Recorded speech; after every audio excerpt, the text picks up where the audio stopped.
Ketegangan internal mengguncang militer Israel setelah Perdana Menteri Benjamin Netanyahu menyampaikan penyesalan atas serangan ke rumah sakit Nasser di Khan Yunis, Gaza Selatan. Serangan itu menewaskan sedikitnya 20 orang, termasuk wartawan dan tenaga medis, dikutip Kamis 28 Agustus. Unit elit Sayeret Givati yang terlibat dalam operasi tersebut dikabarkan marah.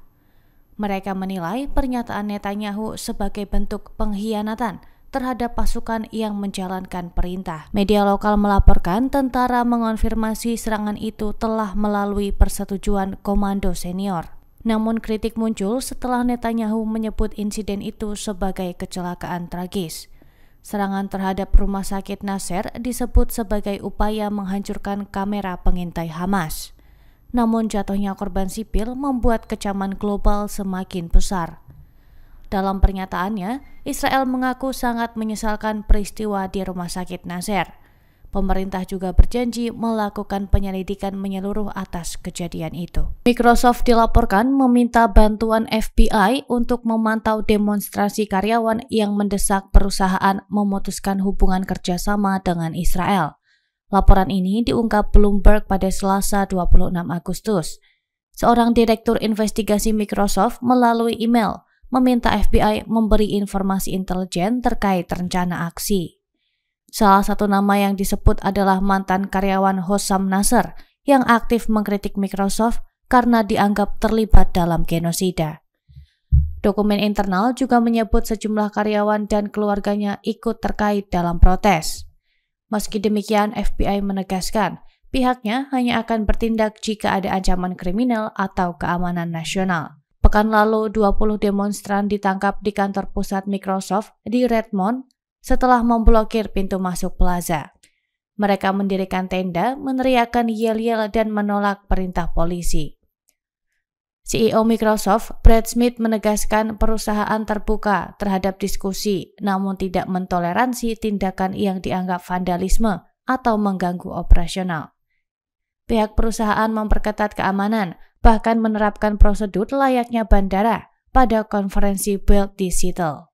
Karyawan yang mengganggu jalannya acara, termasuk pidato CEO Satya Nadella, dikeluarkan dan sebagian diberhentikan.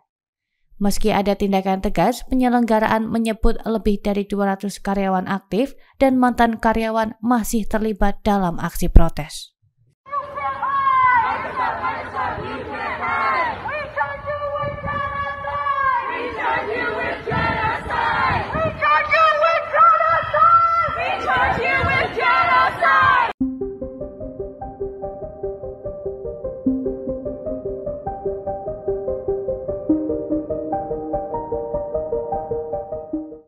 Jurnalis foto asal Kanada, Valerie Zing, mengundurkan diri dari kantor berita Reuters setelah 8 tahun bekerja. Keputusan itu ia ambil karena menilai Reuters turut memfasilitasi pembunuhan jurnalis di Gaza. Dalam pernyataannya di media sosial X Selasa 26 Agustus, Zing menilai Reuters membenarkan klaim Israel yang menyudutkan jurnalis.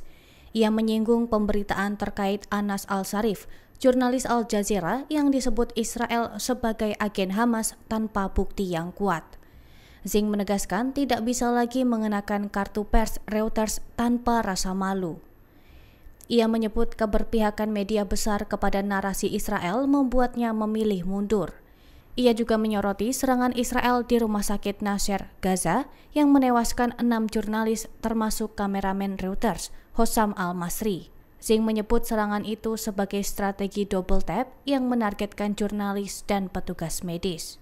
Menurut Zing, propaganda yang dilanggengkan media besar seperti Reuters dan The New York Times berkontribusi menciptakan kondisi yang membahayakan jurnalis di lapangan.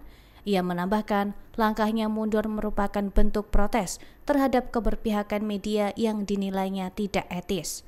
Berdasarkan catatan, lebih dari 246 jurnalis Palestina telah tewas sejak Oktober 2023 akibat serangan Israel di Gaza. Download Tribun X sekarang, menghadirkan lokal menjadi Indonesia.